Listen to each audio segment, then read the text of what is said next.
Halo, perkenalkan nama saya Elsade Juliana Sambo, NIM 2002-4012, kelas 4TI1, jurusan Teknik Elektro, Program Studi Teknik Informatika di Politeknik Negeri Manado. Apa itu jendela dialog? Jendela dialog merupakan jendela yang digunakan untuk berinteraksi dengan pengguna. Ada 3 macam jendela dialog pada JavaScript. Jendela dialog pertama ada dialog alert. Dialog alert biasanya digunakan untuk menampilkan sebuah pesan peringatan atau informasi. Fungsi alert berada dalam objek window. Kita bisa menggunakan codingan seperti ini. Seperti di sebelah kanan layar saya seperti pada layar sebelah kanan saya, seperti itu. Dan outputnya akan menjadi seperti ini. Di sebelah kiri layar saya. Di situ di dalam body ada script, di dalamnya ada alert yang bertuliskan string "Selamat datang di tutorial JavaScript", dan pada layar sebelah kiri menampilkan outputnya. Kita bisa menampilkan dialog alert pada event tertentu, misalnya saat sebuah tombol diklik.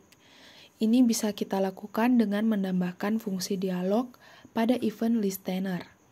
Pada halaman HTML, kita bisa masukkan fungsi alert pada atribut onClick agar nanti ditampilkan saat sebuah elemen diklik. Berikutnya ada dialog confirm. Dialog confirm digunakan untuk melakukan konfirmasi dalam melakukan tindakan tertentu. Nah, contohnya di sini kita dimintai, apakah kamu yakin akan mengunjungi petani kot? Kita dimintai konfirmasi. Dialog confirm akan mengembalikan nilai true apabila kita memilih tombol OK, dan akan mengembalikan nilai false apabila kita memilih cancel. Nilai kembalian ini dapat kita tampung dalam variabel untuk diproses. Nah, contoh di sini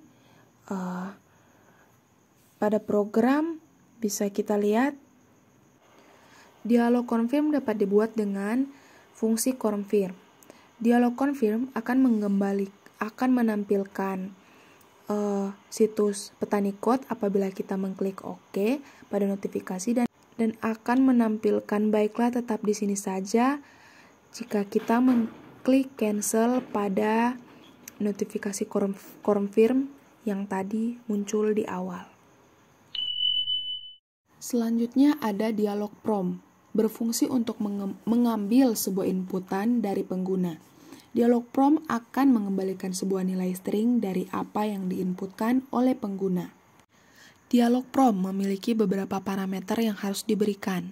Pertama, teks yang akan ditampilkan pada form. Kedua, nilai default untuk field input. Pada contoh di atas, kita memberikan nilai defaultnya berupa string kosong dengan tanda petik string. Tetapi pada outputnya kita akan memasukkan nama Elsade dan akan muncul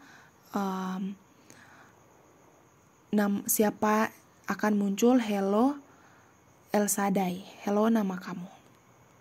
Nah, berdasarkan contoh-contoh tadi, kita bisa mengetahui kapan waktu yang tepat untuk menggunakan alert, confirm, dan prompt. Saat kita hanya ingin menampilkan informasi saja, maka kita bisa menggunakan alert. Dan jika kita ingin jawaban konfirmasi dari pengguna, maka kita bisa menggunakan confirm. Dan apabila kita ingin mengambil data teks dari pengguna, maka gunakanlah prompt. Selanjutnya harus dipelajari adalah tentang operator. Apa itu operator? Operator adalah simbol yang digunakan untuk melakukan operasi pada suatu nilai dan variabel. Operator dalam pemrograman terbagi dalam 6 jenis. Pertama, operator aritmetika. Seperti yang kita tahu, operator aritmetika itu seperti penjumlahan, pengurangan, pembagian, perkalian, dan sebagainya. Nah, simbol-simbol dalam operator juga seperti yang kita ketahui, penjumlahan dia simbolnya plus, pengurangan min atau kurang, perkalian itu simbolnya bintang, pemangkatan simbolnya adalah bintang 2 kali, pembagian adalah string garis miring kanan, sisa bagi itu simbolnya persen. Pada coding ini kita melihat ada variabel A dan B. Variabel A dan B kita gunakan operator penjumlahan dengan C sebagai hasil atau C sama dengan A tambah B. Hasilnya kita bisa lihat, hasilnya adalah 8. Kita lihatnya pada konsol di browser. Operator penugasan. Operator penugasan adalah operator yang digunakan untuk memberikan tugas kepada variabel. Biasanya digunakan untuk mengisi variabel. Contohnya di sini ada variabel score. Dia menyimpan nilai 100. Operator penugasan terdiri dari pengisian nilai, simbolnya sama dengan, lalu ada pengisian dan penambahan, simbolnya plus, baru ada sama dengan, itu yang di bawah. Di bawah baru ada skor, baru min sama dengan, itu pengisian dan pengurangan, baru ada operator pengisian dan perkalian, yaitu simbolnya bintang baru sama dengan, lalu ada operator penugasan pengisian dan pemangkatan, simbolnya ada simbol pangkat bintang 2 kali baru sama dengan, lalu ada operator pengisian dan pembagian, dia ada operator pembagi dan sama dengan, yaitu garis miring, lalu ada operator pengisian dan sisa bagi, jadi itu dia ada operator modulo baru sama dengan, atau operator persen baru sama dengan. Operator penugasan sama seperti operator aritmetika, ia juga digunakan untuk melakukan operasi aritmetika. Nah, apa bedanya operator penugasan dengan operator aritmetika? Operator aritmetika itu hanya melakukan operasi aritmetika saja, sedangkan operator penugasan ia melakukan operasi aritmetika dan juga pengisian. Berikutnya ada operator perbandingan, yaitu operator yang digunakan untuk membandingkan 2 nilai. Operator perbandingan akan menghasilkan sebuah nilai boolean, true dan false.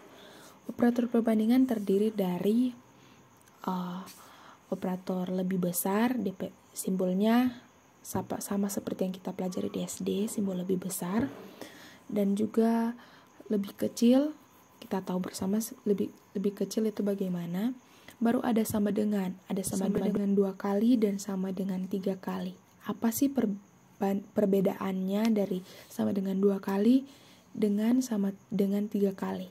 Nah, perbedaannya jika simbol sama dengan 2 kali, dia hanya akan membandingkan nilai saja.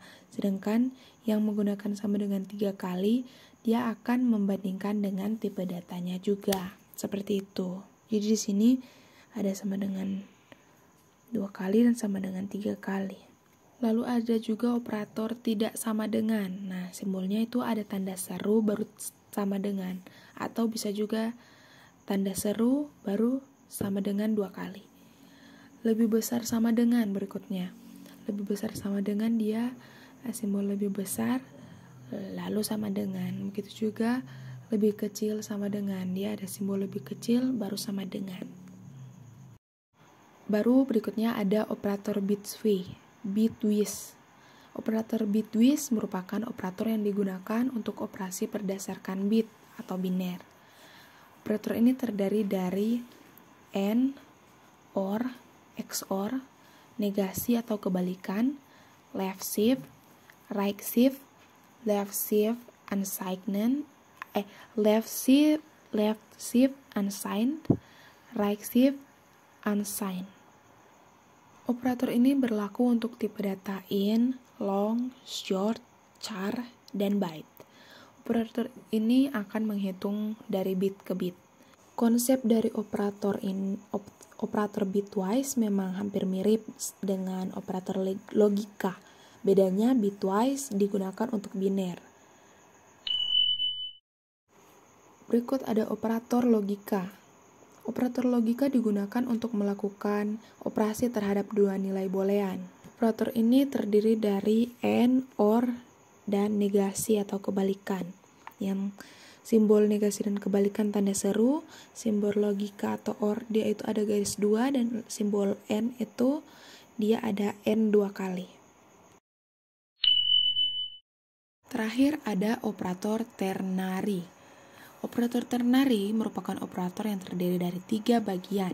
Operator sebelumnya hanya 2 bagian saja, yaitu bagian kiri dan kanan. Ini disebut operator binary. Sementara operator ternary ada bagian kiri, tengah, dan kanan. Operator ternary pada JavaScript biasanya digunakan untuk membuat percabangan. Simbol operator ternary terdiri dari tanda tanya dan titik 2. Bentuknya seperti pada program di layar sebelah kanan saya ini. Perhatikan di sini variabel hasil sama dengan pertanyaan tanda tanya itu akan menghasilkan nilai true dan false. Nah, apabila kita mengklik OK pada menu confirm, notifikasi confirm yang akan muncul, maka website akan menuliskan selamat datang. Sedangkan jika kamu mengklik cancel, akan muncul tulisan kamu tidak boleh di sini. Nah, operator ini sangat unik sekali karena dia seperti bertanya pada kita.